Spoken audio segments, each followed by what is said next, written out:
Hi there, I'm Leanne, and this is the start of my session for Faculty Development Day for Northern Pennsylvania Regional College. And this session is teaching tips for virtual environments. So I wanted to start off with the very basic element for helping you transition from a traditional face-to-face classroom to a virtual environment. And coming from traditional classroom settings myself, typically what I usually would do is have my PowerPoint behind me and myself instructing in front of it. And in the virtual environment, you can pretty much do that the same way. I usually plug my computer directly into Starleaf through the DVI port and click on my Starleaf touchpad to say, share my PC screen. And that puts my PowerPoint up on the screen and then along with the video feed for myself and all of the other participants, the students in the classroom. But there are some really helpful tips and tricks that can really make the most of using that virtual tool of using a PowerPoint or slideshow and still having your students engaged with it and not tune out, because their experience in looking at a television is pretty much a passive one for the most part. You sit, you watch, you consume. But well-managed virtual instruction is way more than that.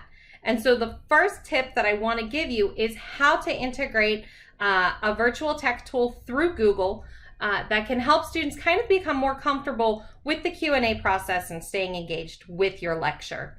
So what I did was I created a PowerPoint in Microsoft Office, created a PowerPoint slideshow, and then uploaded it to Google Slides. You can design directly in Google Slides, it's up to you, but I prefer to present in Google Slides now because I learned of this really cool tool. And that is the live Q&A. So what I want to do is show you, so I brought up my presentation here in Google Slides, and I'm going to click the present button to start my presentation. So now when this starts loading, what I'm going to do is on the bottom of the screen here, my audience tools, I have this button for Q&A. And when I click on that, it pops up another window in front of the screen.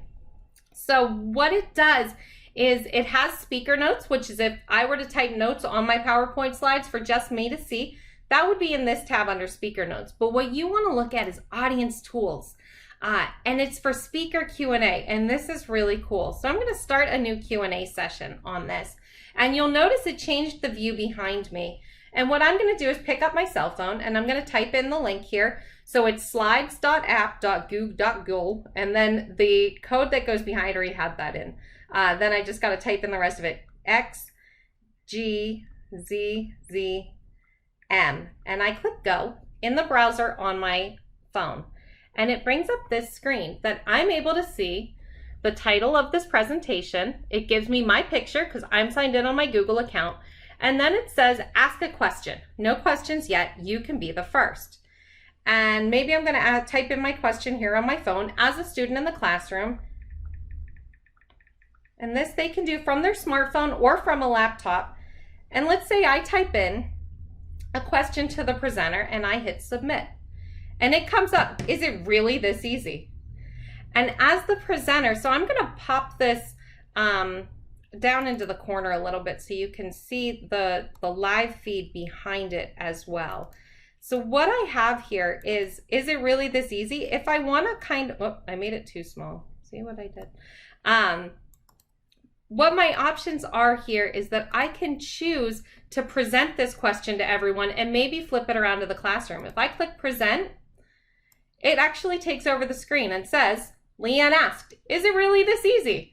And so maybe we can have a discussion about that as a class. And when we've answered it, I'm going to go back into my presenter view here and click hide. And I might want to just kind of minimize that while I go through my presentation. So as I'm going through, and like I said, that's one of the easiest things. It's built right into there. You have that as your presenter view option. The other students can thumbs up or thumbs down from that from that phone view. So if I have it in here and I see the question, I can actually click and thumbs up it, say, I have that question too. And then maybe my other question is, maybe not a question, but just a comment. And I want to click OK and submit. Okay, get on with it. Thanks, Leanne. Time to move on. So that is really kind of the best way to make sure that your students are interacting with you. I'm going to give you a little bit more and a few tips here of how to specifically set up to make sure that your PowerPoint or your slideshow is going to work well with the virtual classroom environment. So the biggest challenge, and those of you who have already been teaching in the virtual classroom, realize that it's engagement. And as I mentioned, that's because when we look at TV, it's usually not asking for our response unless you're watching like Dora the Explorer. So we want to make sure that our students are being fully engaged. And one of the big parts of that is planning on your end as the instructor. So before I start my class, I make sure I have all of my files and sessions ready to go. I have my tabs across the top of my browser, whether I'm showing YouTube videos, using a Google slideshow, using a different web app or tool, something else in there. Maybe I'm pulling up a Word document, showing them what their assignments are due in Blackboard.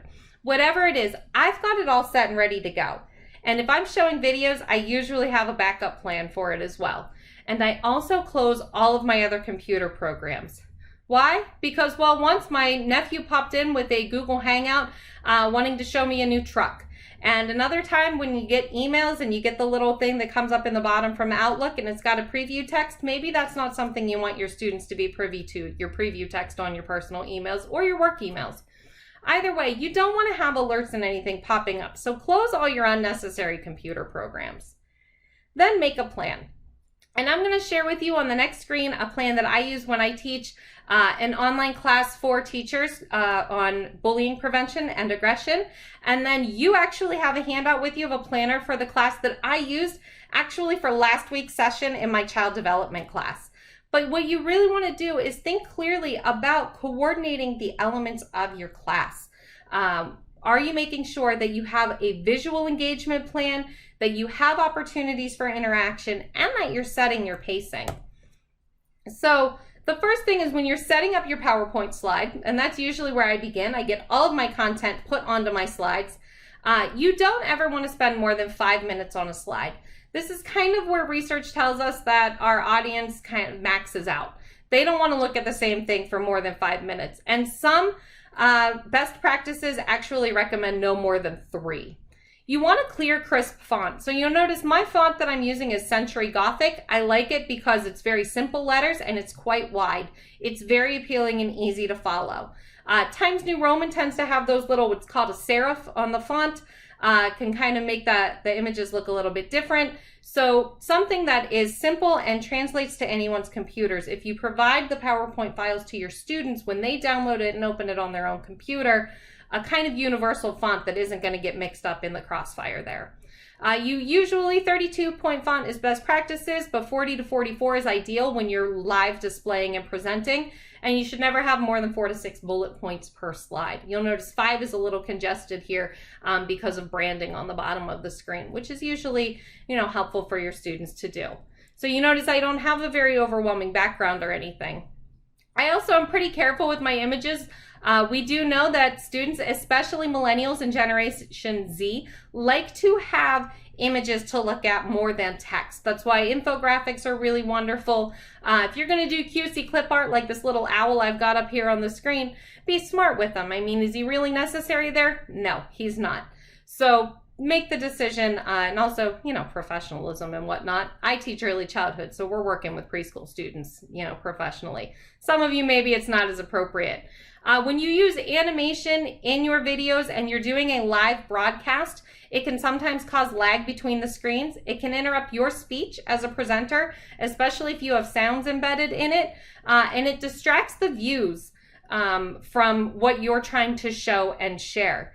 Now you'll also notice that everything on my slides is kind of left aligned. It's pushed to that side because when I do my classes in Starleaf, I ask the proctors at all of the sites to have the viewing of the participants and all of the video feeds in the bottom right corner. I can plan my slides that way, and I only go, I left align everything, and I make the text boxes 8 to 8.5 inches wide. Anything beyond that is going to get cut off and hidden under the image, just like you see my picture on this video that you're watching right now. It's very similar to how Starleaf presents it with the multiple video feeds. So make sure that you're setting up your slides that nothing's going to get covered or hidden. So if you look at what's wrong with this slide, this is a beautiful picture I took when I was in Glacier National Park. It is my favorite place on the planet. It's glorious. I'd love to share this image with all of you, but really as a PowerPoint background, it's not really adding anything to the image. I could show it to someone separate if I was really talking about this location and it was pertinent to my lecture, but look at the font I've put on this. So it's very curly Q, it's very cursive, which depending on some of your students, if they're young enough, they don't even know what this looks like. But we look at how it kind of works with the colors. If the color balance is different on the television that your students are viewing on, they're going to have a hard time with this. So plan your visuals very, very wisely. Now, I did mention that I use a planner when I'm setting up my lessons, and it looks like this. It's this 5-column kind of setup where I look at what is my content that I'm trying to teach.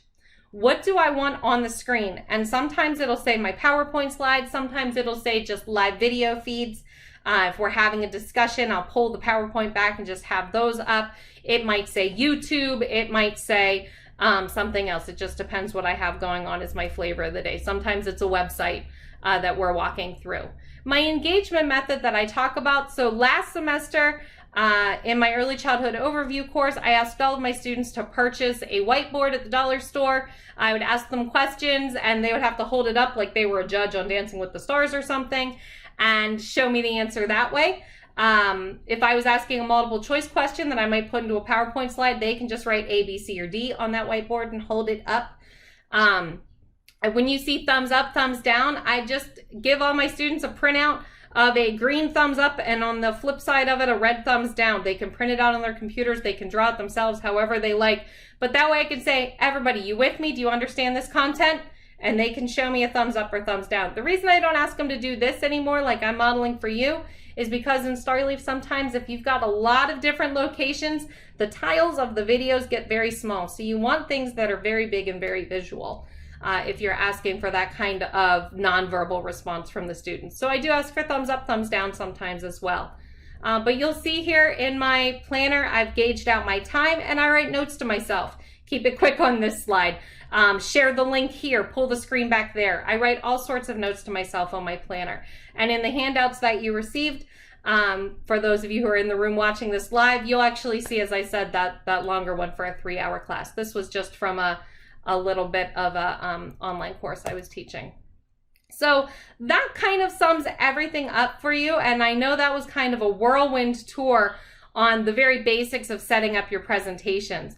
What I'm going to do for you next is after you're done with this video, hopefully I'll be appearing to you live via Starleaf, and I'm going to be taking you through this Padlet collaboration board. Padlet is one of my favorite web apps. It's very, very visual organizer. So we're going to go through in about 15 minutes or so, take the whirlwind tour through my favorite web apps facilitation strategies, ways to get students collaborating and working together in an online environment. So I will see you soon, live and not recorded in a little bit. Bye.